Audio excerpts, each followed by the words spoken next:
culture is more than just entertainment. It's a lens into society, relationships, and human behavior. I'm Grace, and here on the Grace Report, we dive into stories beyond the headlines. Whether it's reality TV drama, celebrity scandals, or royal family intrigue, I'm here to break it all down. What it means, why it matters, and how it reflects the world we live in.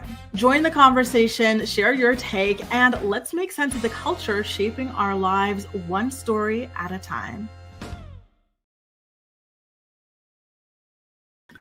Good morning, good morning, good morning, everybody. Rise and shine. Isn't that a little bit of a TikTok throwback in the midst of TikTok being banned in the US?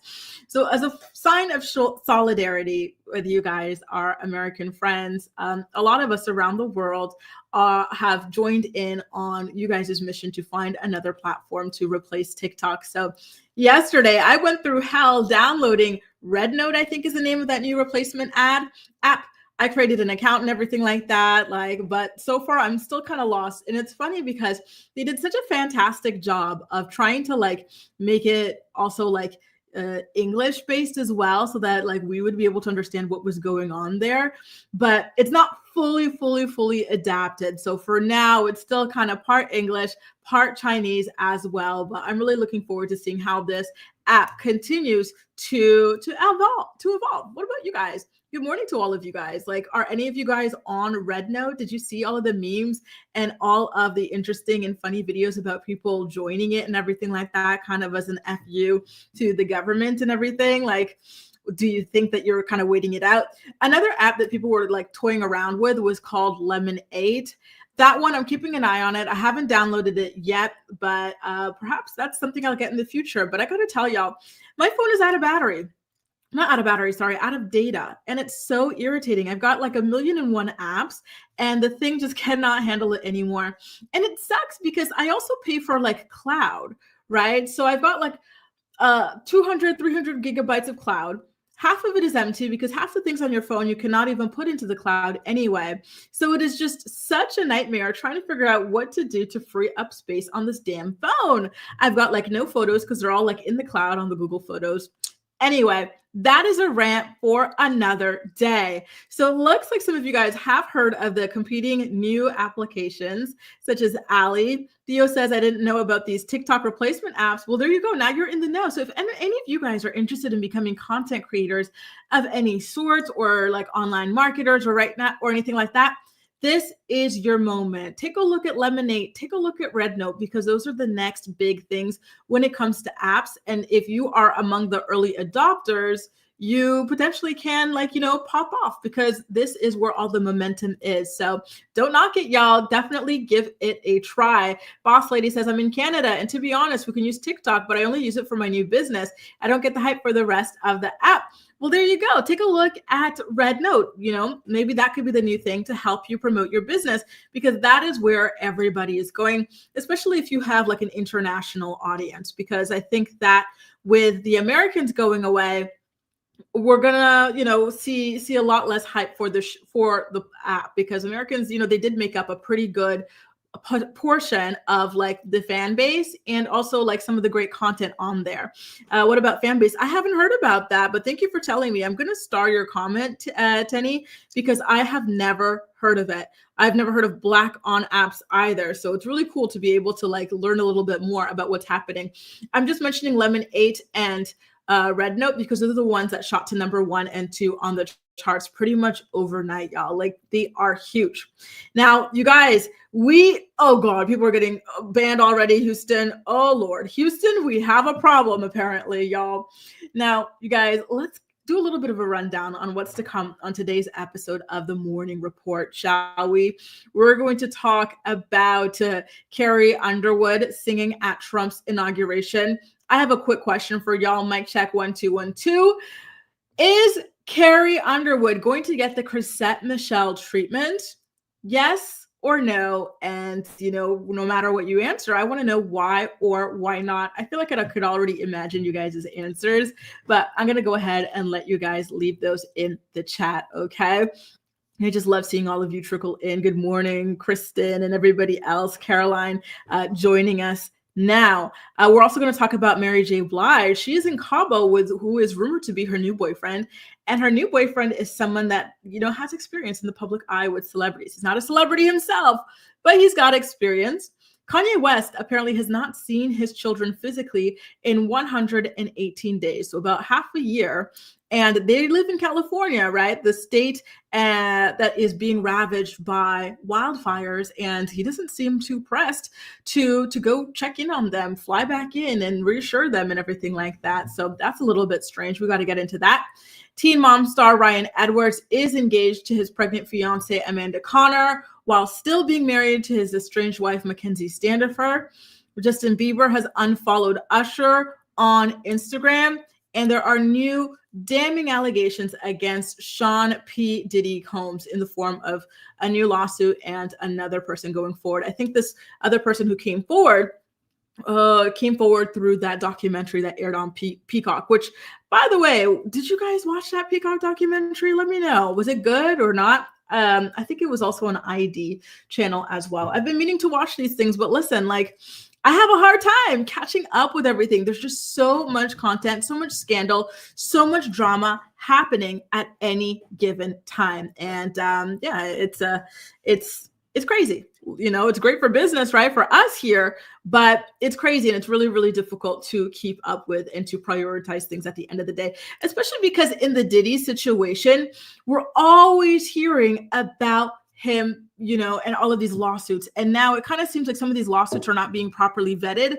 So it makes it hard to just jump on all these stories and talk about them immediately. So, I'm trying to do my best to really, really take a good look at these things before I really do any kind of reporting on them. So Tenny's saying that there are some Black-owned apps that need to be checked out, such as Fanbase. So thank you so much, Tenny, for bringing awareness to these apps. I'm going to take a look at them and see if they're, if they're popping and if I'd be able to join in, because I definitely do need something to replace TikTok. And Red Note is great, but it's really, really difficult to understand as a non-Chinese speaking person. And thank you for the support, Missy. So before we get into the stories of the day, and I'm seeing you guys' comments trickle in about Carrie Underwood, I want to tell you guys some things off the bat in our quick little chit chat. So I don't know if you guys have heard or not, but Jessica Simpson and her husband are officially divorcing after 10 years of marriage, which I think comes to the surprise of nobody. Their marital issues have been kind of front page news for quite a while now. So it was only a matter of time before documents were eventually filed in the courthouse. This kind of reminds me of how I felt when I heard that Jessica Alba was going to be filing for her divorce at some point this year. Again, it's another sad story and everything like that. However, it's something that I had been hearing about for a couple of years. So I'm not surprised about that either, but good luck to them, their families, their children, and everybody involved in these, because it's never nice to see a family fall apart, right? And the children are still young. They're still in the home in both families. So, best wishes to their children. We're also finding out that Beyonce is postponing her major announcement. Do you guys remember how after her iconic Netflix Bowl moment, she said, hey, get ready on January 14th. Look at that horse. There's going to be an announcement. We still don't know what the announcement is going to be, but in light of all of the California fires, she has chosen to not only postpone her announcement, but to also donate $2.5 million towards LA fire relief. So congratulations to her on that.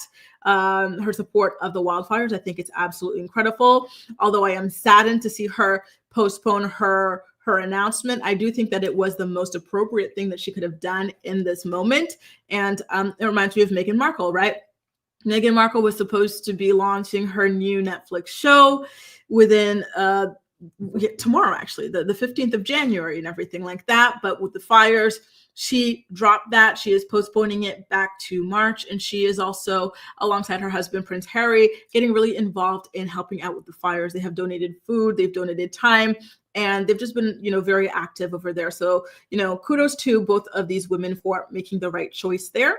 And then we talked a little bit yesterday in yesterday's morning report about Love is Blind Germany. And we toyed with the idea of watching it live together on the Netflix Teleparty app with channel members. And so I just want to confirm with you guys that that is something that is going to be happening. So this weekend, Saturday and Sunday, the 18th and 19th, we're going to talk about the new episodes, watch them live together, actually, in the Netflix Teleparty app. So if you're on Google Chrome, if you're on Firefox or whatever, go to the app store. It's free. It's just a browser extension. Download it and then get ready, because I will be posting the link in our community tab. You guys can hit the join button if you would like to join us for our Netflix party, watching Love is Blind Germany together. Okay. You know, it's always so fun to get over like the little housekeeping announcements and whatnot, but let's get into the Carrie Underwood story. Okay, you guys, I've got the announcement. I saw this announcement on Twitter as I was going to bed yesterday. I said, ooh, now this is something that we absolutely have to talk about in the morning report. Shout out to Pop Base for this story. Carrie Underwood is going to be performing at Trump's inauguration. And in speaking about it, she said, and I quote, "I love our country, and I'm honored to have been asked to sing at the inauguration and be a small part of this historic event. I am humbled to answer the call at a time when we must all come together in the spirit of unity and looking to the future." Now, I want to know how you guys feel about this. Remember, I'm not American, right? So I don't feel like I could say too much about it, because these are you guys' politics and whatnot. So I'm more so passing the mic to you guys. This is most definitely one of those mic check, 1 2 1 2 moments where I listen as the Americans tell me how they feel about an American artist who I think she had previously kind of been portrayed as like centrist, liberal leaning before she married her husband. And so from what I've been seeing online, some people have been a little bit shocked at this news. And so I just want to know what, you guys, my viewing audience, feels about it. So Theo's saying that he's very disappointed by Carrie. I was a big fan of her music. I'm hearing someone say that this is good for Carrie. No, the people are going to love Carrie as well. Okay, let me see what else y'all have got going on here about Carrie Underwood.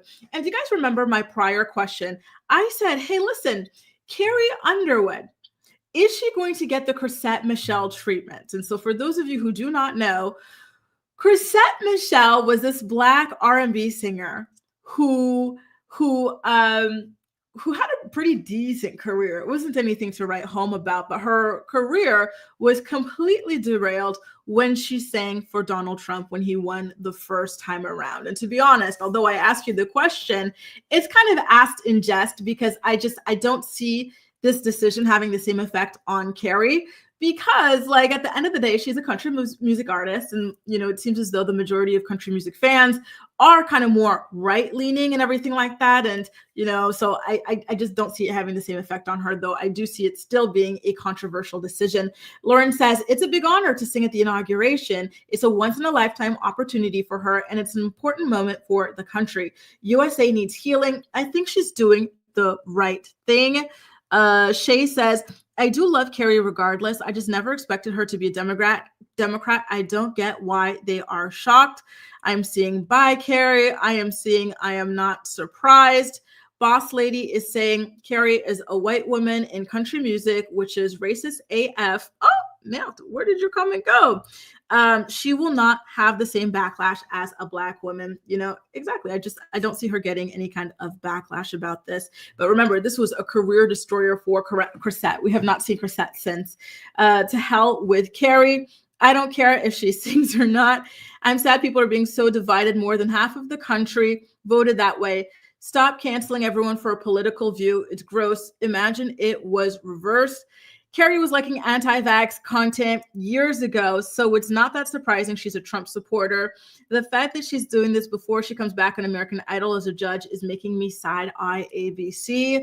So it really looks like you guys are kind of like 50-50 on this, okay? So, again, thank you guys so much for sharing all of your opinions. Like I said, I am not American, so I don't want to get too in the weeds in American politics. I definitely think it's a a lot better to just let you guys as Americans speak for yourself on this topic. So yeah, thank you again for sharing all of your opinions. And I agree with you as well, Nitwit. So let's get into our next story, something that's definitely going to be a lot less divisive than, the inauguration and Carrie Underwood. We've got to talk about Miss MJB. Let's get it crunkin'. Oh, how I still love and bump that song. Here she is on vacation in Los Cabos, Mexico, with someone who people are claiming could potentially be a new boyfriend of hers. As you guys are aware, Mary J. Blige was married for a long time to someone named Kendu, who was also her manager as well. It was a very contentious divorce where he wound up leaving with a lot of her money and everything like that. And I don't remember seeing her date after that divorce, but to see her with somebody I think is kind of like cute, and I hope that they had a great time together. So when I said earlier that this person is no stranger to celebrities, but that he wasn't a celebrity himself, I was saying that he used to be J-Lo's bodyguard. So perhaps he could be her bodyguard who got some kind of promotion or whatever, like a Christmas bonus, New Year's bonus to go on vacation with her like this. I don't know. Or maybe this is like some kind of a dating situation. Do they look cozy to you guys? Because it's kind of hard to tell. Let me post up this picture. To me, it's this picture that kind of makes me feel like there's something a little bit more flirty going on, because this is kind of like an intimate position to find yourself in with someone that you're not having some sort of a romantic relationship with. And if that's the case, or even if that's not the case, and she just had some eye candy and some company with her on vacation in the beautiful city of Los Cabos, which, by the way, I love. I visited Cabo and I loved it. And I would I would kill to go back. Then good for her. She has been through so much, even aside from her divorce and relationship and everything like that. A lot of Mary's music in her early career especially has been about just triumphing over like pain and struggle and everything like that. She really, really went through it. And so I just really do hope that this person is treating her right, and that this person has genuine intentions with her, and that she's happy and having a good time. And that even if it ends, I hope that it ends in a good way for the two of them. So, kudos to you, Mary. And I'm jealous of you. I am jealous of you because I would love to see the sun one of these days. Honestly, you guys. Now, we've got to talk about Kanye West. You know how like the fires are really, really wreaking havoc on Los Angeles and various cities and communities, right? People are even worried, well, the Kardashians are worried that their homes are going to burn down and everything like that. Like they are in the direct line of these fires. Well, you would think that the father of some of these Kardashian West children would be kind of motivated and interested and being there for his kids, but it kind of seems like that's just not really his vibe in this current moment. The last time I saw Kanye West, he was in Dubai celebrating his young girlfriend wife turning 30 years old. But according to the Daily Fail, this man has not seen his children in about half a year. He has no plans to head into California to see them in person as these wildfires kind of, ravage the area. And I find that to be extremely sad. He doesn't need to go to, Kimberly's home or anything like that. But I feel like having his actual physical presence in a time like this would be extremely beneficial to the children. What about you guys? Like, picture this, even if you're divorced, separated, or whatever, right? And you've got kids with someone, and you don't have like, you're not tied down by some kind of job that insists on you being there in the office or anything like that. And the area that your kids are in is being ravaged by wildfires and whatnot. And it's scary. Like, these are scary fires. The air quality, everything is terrible right now where they're living. Would you not be interested in like going to see them physically and making sure that everything's okay? Like, what kind of custody schedule makes it that you do not see your children in over 100 days? And why wouldn't this be kind of like a cause for emergency for you to go ahead and see these children, right? Very odd. Like I said, he was last seen in Dubai about a week ago. And before that, he was in the Maldives, he was in Japan, he was in China. Like, this man is just bouncing around the world as if he doesn't have any children. And I find that to be very, very weird and creepy. The last time he saw these kids was physically was in September of 2024 when they performed at a Vultures 2 listening party in China. Like, that doesn't mean that he's not potentially communicating with them like on the phone or anything like that, but I think there's a big difference between being like, the dad in the phone and being an actual dad, like, who actually sees these children. And it makes me wonder, like, what's going on? Like, is there some sort of like custody order that has been like sealed or hidden from or concealed from the public or something like that? Like, it just makes me very sad, right? I feel like he's leaving kind of like an empty hole in these children's heart. And I hate that for her, not for her. Sorry. I was reading Big Kim's comment, and I hate that for the children. It feels just very, very irresponsible to go and make 4 children and then to just bounce like this as if you don't have any. You know what he reminds me of? He reminds me of this guy I met.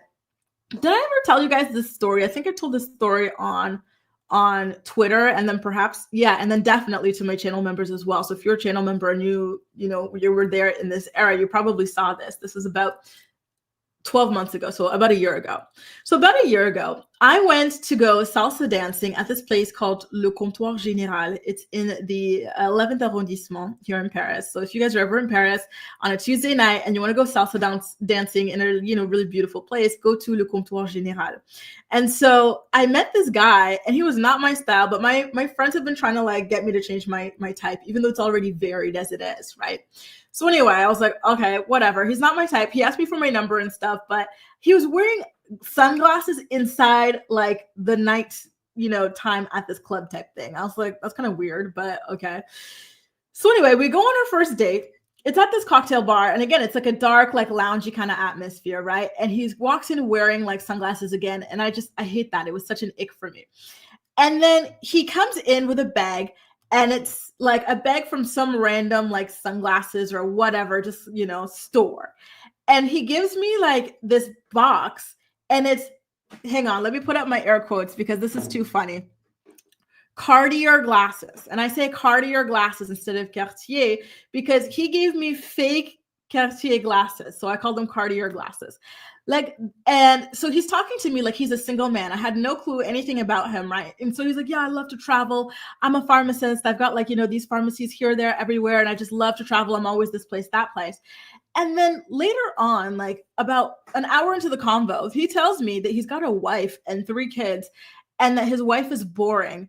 And I'm like, no, and that she's like always arguing with him. And I'm like, no wonder your wife is boring. She's a single mom to 3 children while you're out here thotting and bopping, trying to get new girls, And of course she's always like, fighting with you because you are a deadbeat. Like, you are like, no offense, but you're like a loser.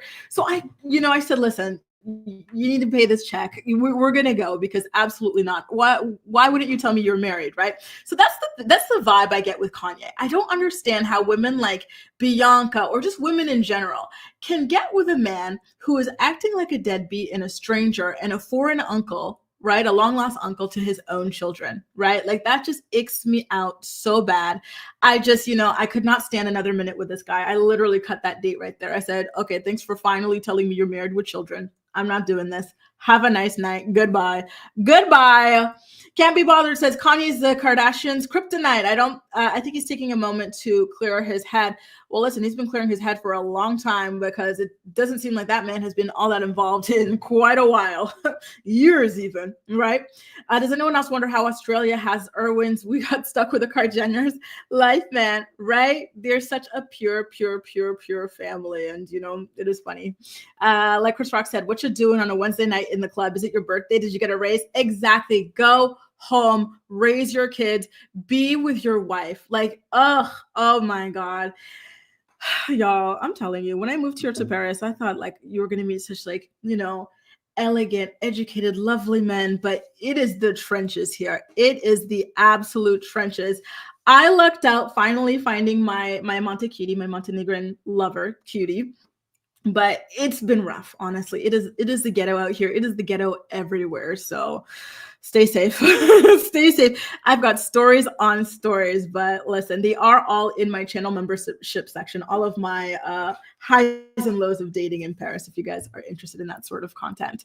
Now, speaking of highs and lows of dating and married men dating, and now in this case, even getting engaged, let's talk about Ryan Edwards from Teen Mom Next Chapter. So he's that guy who was in his 20s when he knocked up a 16-year-old Macy Bookout, produced their child Bentley, and behaved like a deadbeat and left the young girl to raise the child alone with the help of his parents.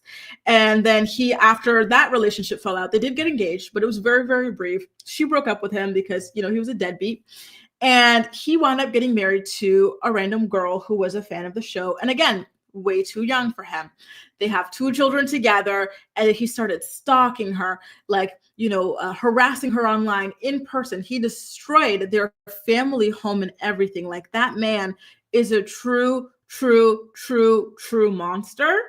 And yet, like Ali says, somehow he is not in jail. He is roaming free.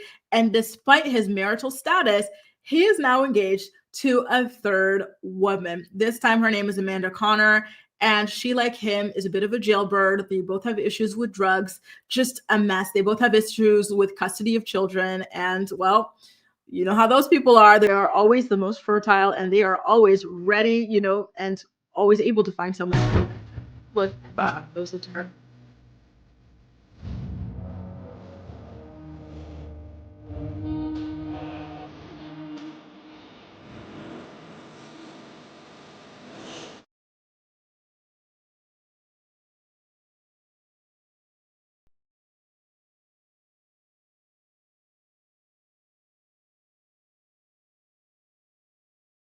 That was their engagement. You saw that they were surrounded by some family and friends when he decided to propose to his pregnant girlfriend. And some of those family and friends include his parents, of course, Macy Bookout, who is his initial fiance, the teenager that he knocked up with Bentley, and Bentley was also there as well. Are y'all tuning into Teen Mom Next Chapter this season?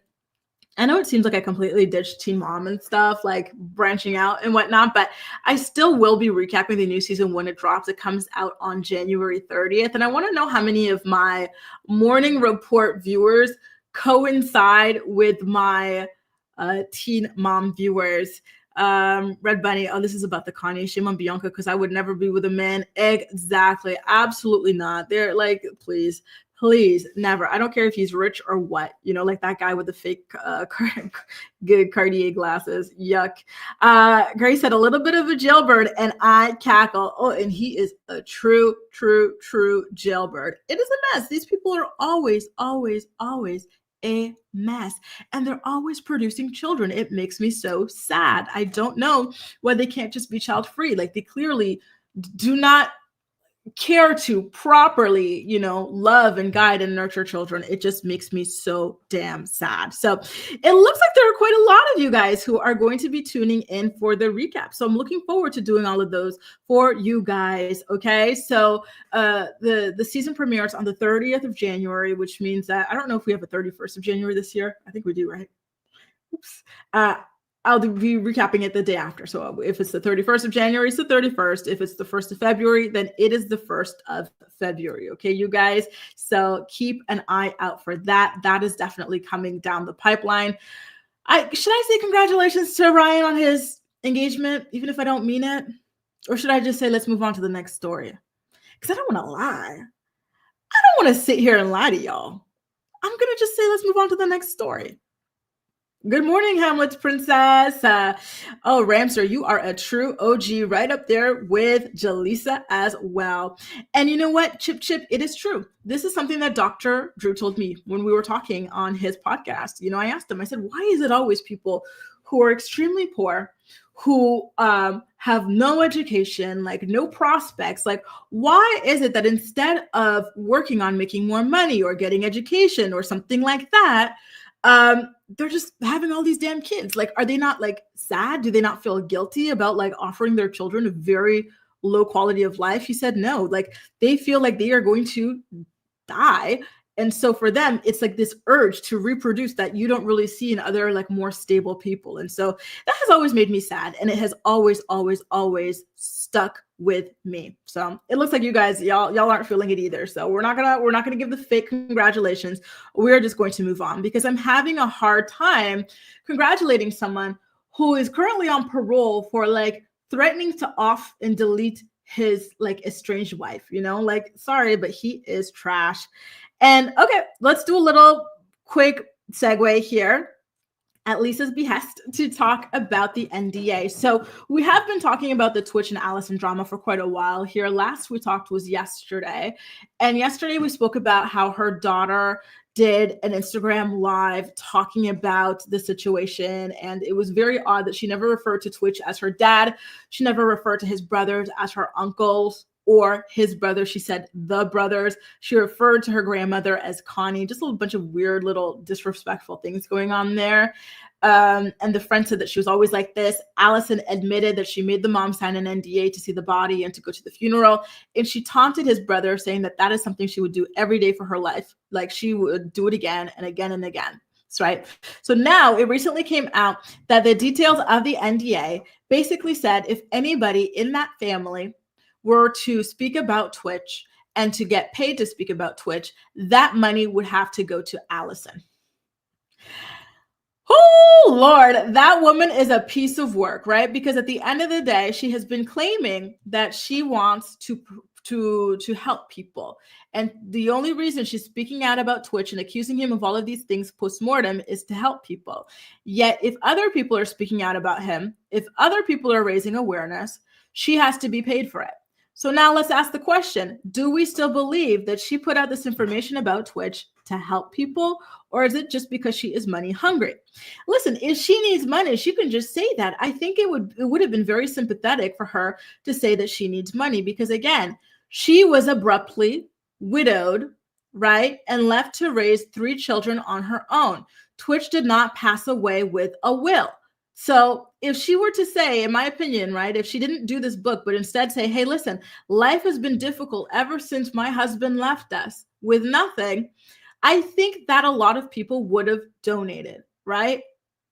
Like, do you guys feel that way as well? I think so. I think it would have been a sympathetic story, because it is true that it's harsh. It's kind of unfair to leave your children and your wife that way, right? Like, and not, in that, like, there's no financial, to leave them in a financial bind, right? Because I feel like if there was a will or something like that would have protected them. So it is like something that is very sympathetic. Like, I would be devastated, earth shattered, screaming, crying, throwing up if I were left like that with the young children as well. And so I do wish that Allison had just gone about it in that way, instead of trying to throw mud at him, and instead of having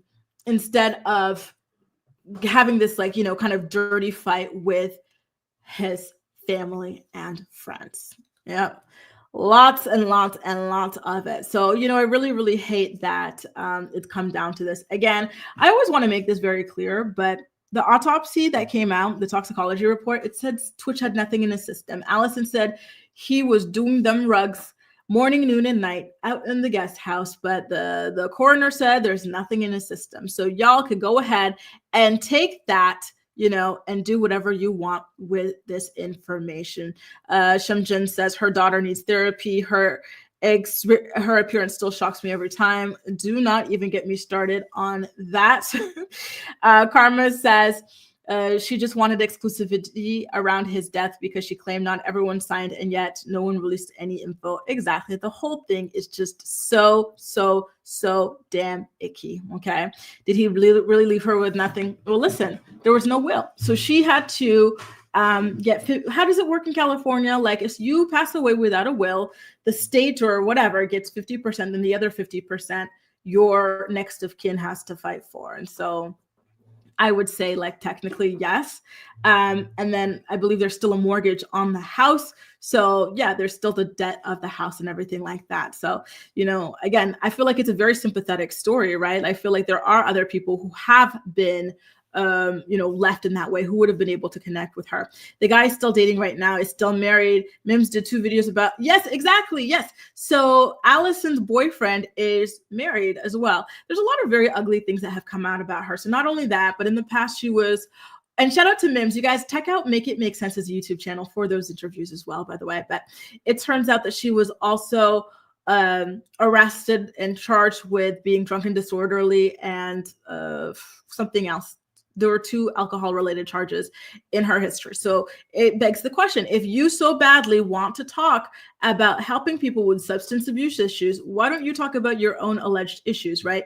People have come out and said that she uses all sorts of drugs herself, like it's all just such a mess.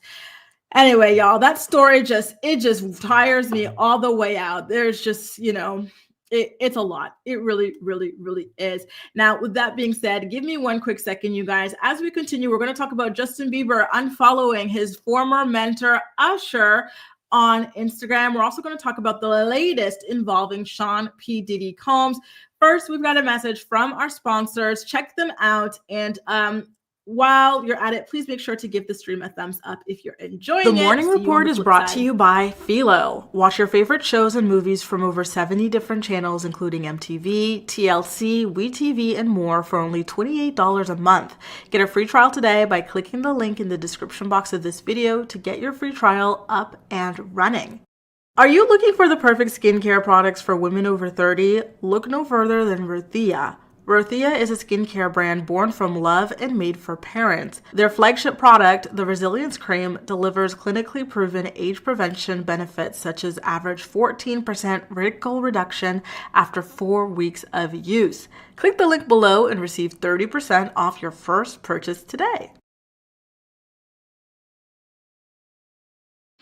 Okay, so it's turning out that in California, the wife will get everything, even with no will. Okay, well, that's good. I am really, really happy to see that because I gotta say, you guys, I hate to hear about people with children, with spouses dying with no wills. Please get your affairs in order. If you're an adult with anything to your name, if you've got children, if you've got anybody that you care about in your life, have a will ready, okay? Even, for example, in The Real Housewives of Potomac, Giselle's father, he passed away. He didn't have a will. And so she was talking a couple episodes ago about fighting to get some assets to his estate. It was claimed that he or someone had forged a letter claiming he wrote it last minute in the hospital. Please save that stuff. Get a will. Go get it legally done.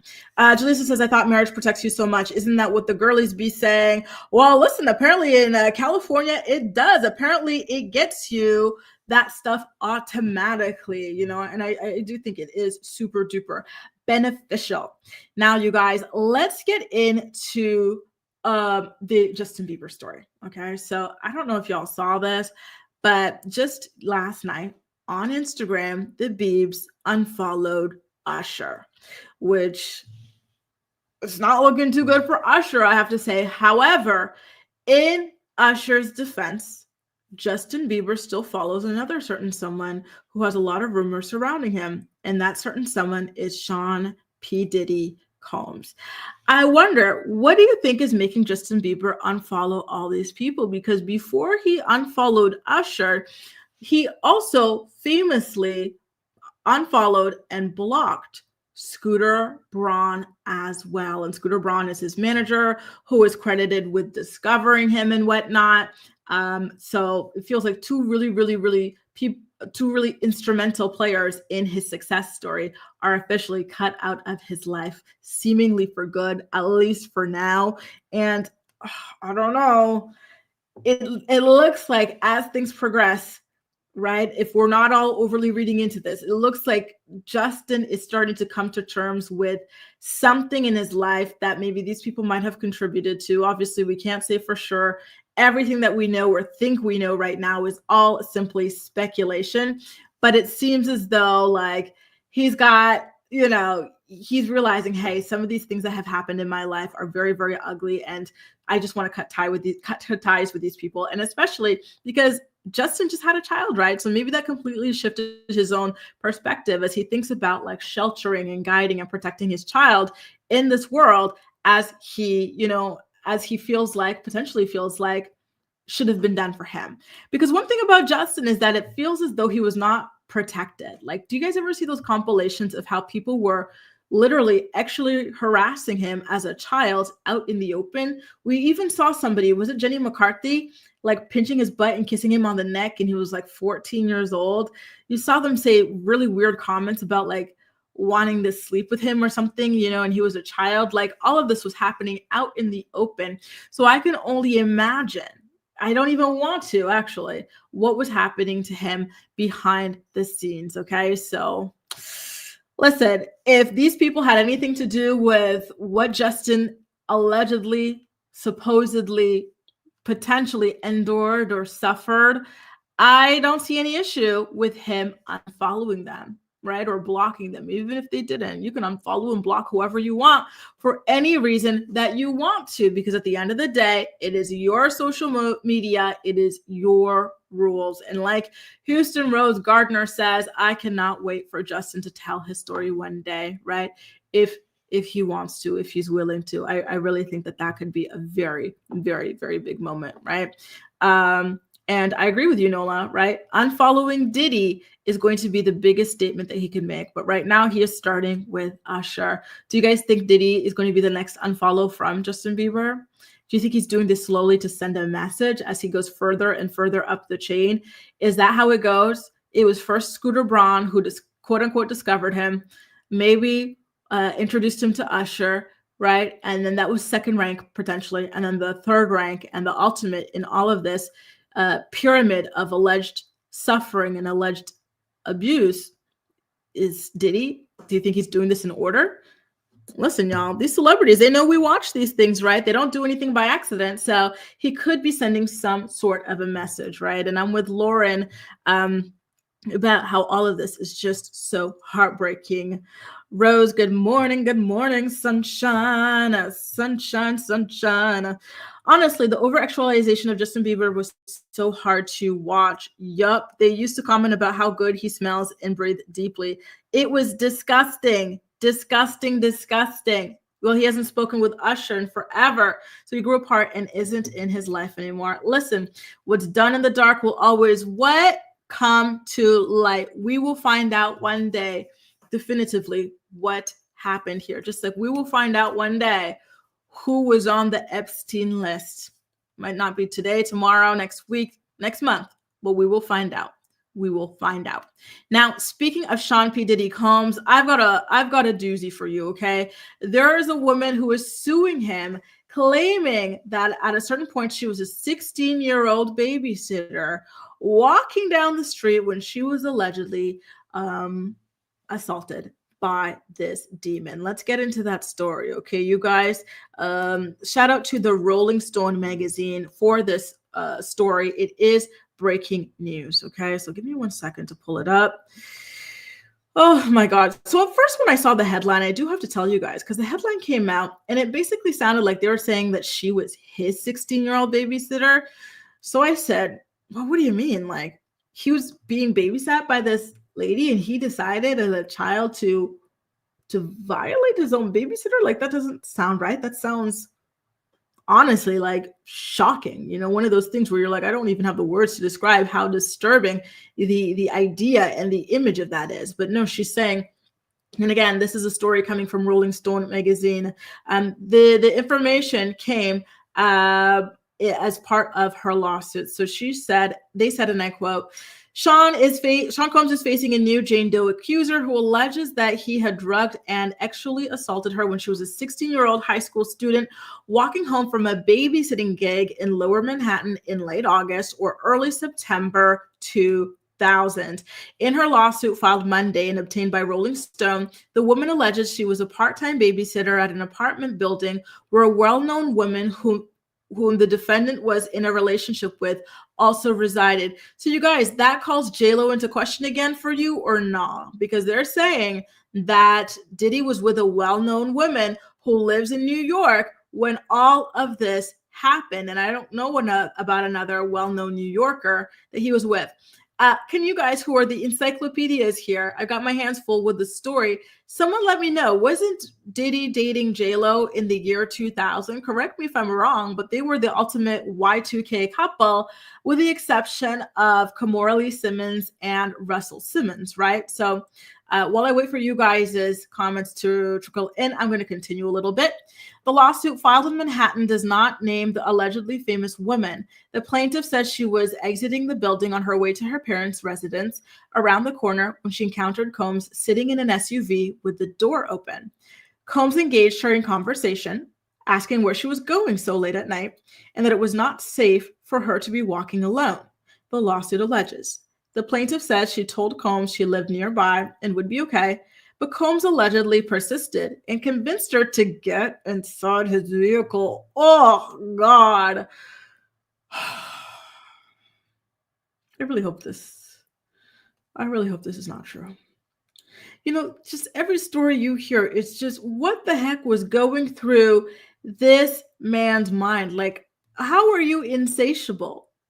How many people do you have to damage and hurt in your life, right? Like, how are there so many people coming out with stories against you? Like, do you not feel anything? Like, you know, when you wrong someone or when you hurt someone, like, is it motivation for you to keep doing it? Like, what is this type of psyche? I'm worried about it. April says, what do you think is going to be the outcome? I think he's going to be sentenced to life in prison.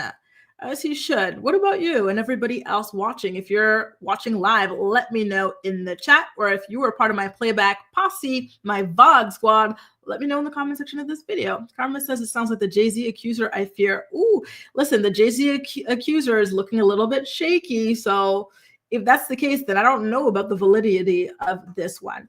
So Diddy and J-Lo were together in 99. Did it last at least a year or two? Because I don't know of him being with another well-known New Yorker. The only other woman I know of him being with, like back in the day, is Kim Porter, and I wouldn't describe her as well-known personally. Would you guys? Anyway, the lawsuit continues. Getting into Combs' car that day was something plaintiff would come to regret forever, the lawsuit states. During the ride, plaintiff became scared when they did not drop her off at home as promised. The defendant gave her a drink, oh God, to calm her down. She soon became groggy and unsteady. The woman alleges a male driver and another man were in the vehicle with Combs at the time. The men are identified as John Does in the lawsuit. The lawsuit says Combs and the other men drove the teen to a location where plaintiff was raped by Combs. It says she was eventually taken home and left in the lobby of her building by the same driver. The plaintiff says she grew up in New York City and was a student at the museum school at the time. The new lawsuit, mailed. Where did it go? Hang on. The new lawsuit comes after at least 40 other plaintiffs have sued Combs over the past 16 months with allegations of sexual assault or other misconduct. In a statement, Combs' legal team denied the woman's claims. Quote, no matter how many lawsuits are filed, it won't change the fact that Mr. Combs has never assaulted or trafficked anyone, man or woman, adult or minor. We live in a world where anyone can file a lawsuit for any reason. Fortunately, a fair and impartial judicial process exists to find the truth, and Mr. Combs is confident he will prevail in court. So there you go, you guys. That is one of the new allegations coming out against Diddy. It doesn't say who the lawyer is because I saw one of you guys. I'm going to try and find the comment here. It was Karma. Karma had said this sounds like the lady who is accusing Jay-Z and suing Jay-Z as well. You know, in you saying that, I was like, okay, well, is it Tony Busby? Is it the 1-800 lawyer who is filing this? But they don't say who the lawyer is who filed this. So I'm going to have to take a look at this. And when I find out, I will let you guys know in the community tab of my YouTube channel. But just based off of what I read there, do you think that this is a strong case? Like, Diddy's team, per usual, is denying it. They're saying he never did anything to anybody. But listen, we saw the Cassie video. That man is not innocent, right? And the amount of evidence that the feds have to have on you to be charging you after a 3-decade-long investigation, like, you're going to be put away, right? Don't they have a 99% or a 95% prosecution rate? Can't be bothered. I'm personally not jumping on this bandwagon with absolutely every single accusation at this point. Some of it is a complete circus, and we need to get to the bottom of this, so I'm not interested. And I completely agree with what you're saying. Like, sometimes it feels like some of these allegations are not vetted, right? And again, we see one of the lawyers who is leading the charge against Diddy. Like, it seems like someone who is self-interested and self-motivated to kind of just put their own name and image out there. That's not to say I don't believe that he's done a lot of things to a lot of different people, but I do wish that we were only seeing things that were already like pre-screened and pre-vetted, because there was a time when we were just inundated with suit after suit. And I think even there was another one where a woman turned out to be lying about something, and then her ex said that she tried to make him lie with her. A lot of nonsense. But listen, with that being said, I believe that there are a lot of victims here. Lauren says, has JLo said anything? No, she has not. She has been mum's the word about all of this, which honestly I think is a great strategy. So if Diddy and JLo broke up in 2001, like Tanya saying, and they were together since about 1999, as Theo was saying, then that would probably pin her as being the well-known New Yorker that this person is talking about. No?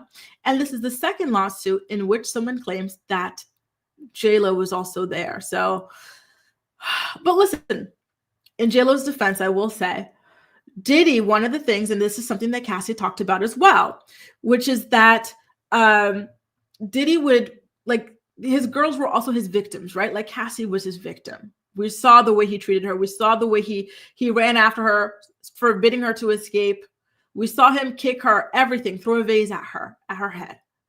So if JLo experienced that, then would we say that she too was a bad person, like, just for having been present at these things? You know, I don't know. Do you guys see where I'm going with that?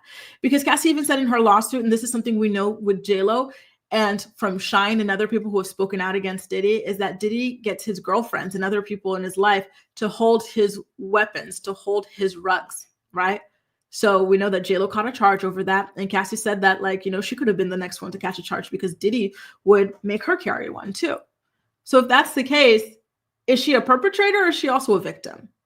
I don't try to point out that she was potentially there to say that she's on his level or she did anything bad. I'm just saying, wow, like, it seems like a lot of really ugly things happened while she was with him.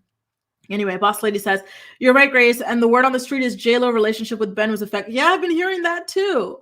The way that man just jumped, like, from the wedding to the divorce, like, it was crazy within months. These people were not married for even a solid year. She waited until the 1 year mark to officially file. However, the man had moved out after like 5-6 months, and that is insane. After you go and you buy a multi-million-dollar ring for the second time you propose to somebody, and on the inside you write not period, going, period, anywhere, period. Meanwhile, 6 months later, you're out of there? It's insane.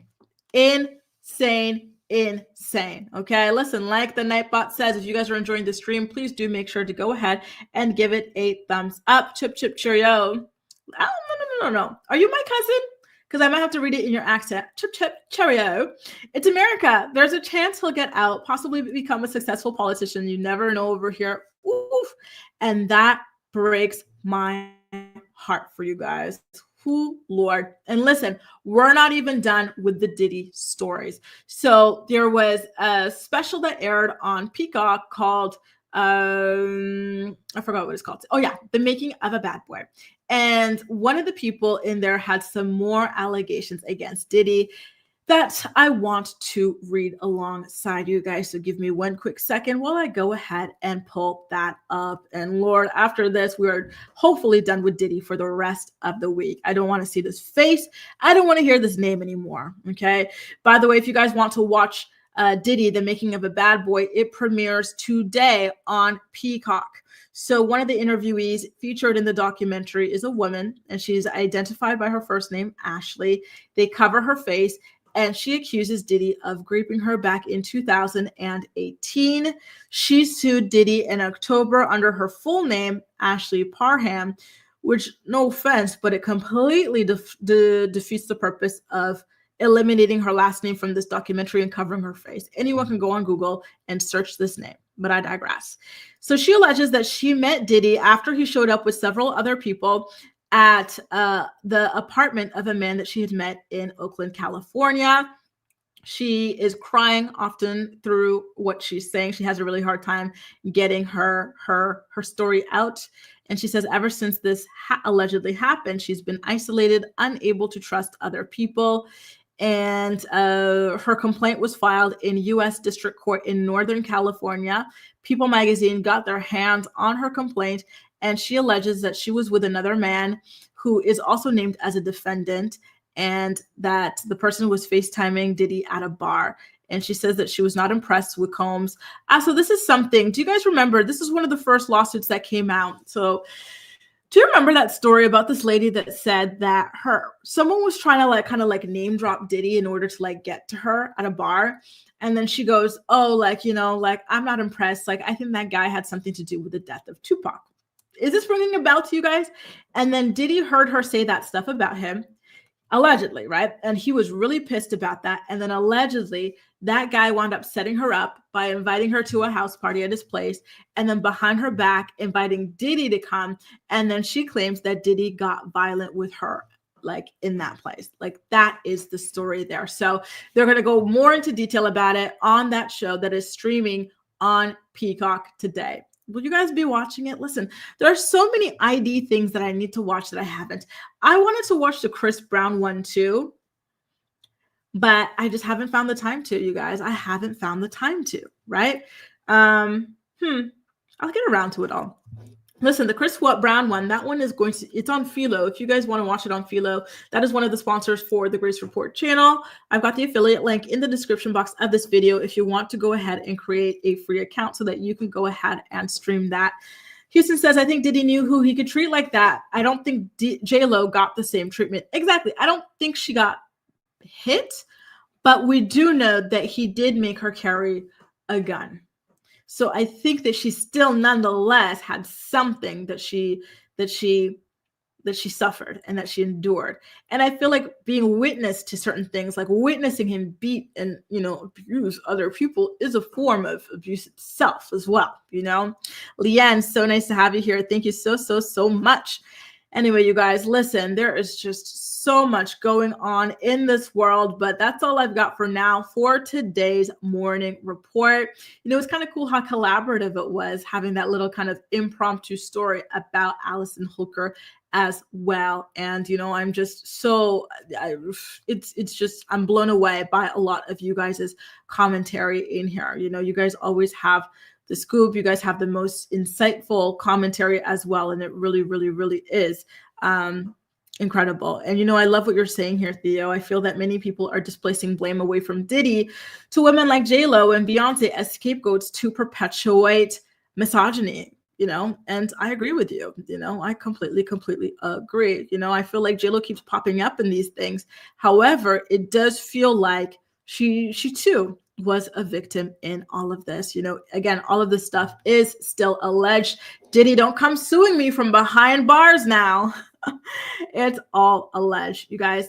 Listen, if you're new here or if you're even a returning member, don't forget that I will be back tomorrow, Thursday and Friday. So every single weekday, 10 a.m. Eastern Standard Time, with another episode of The Morning Report.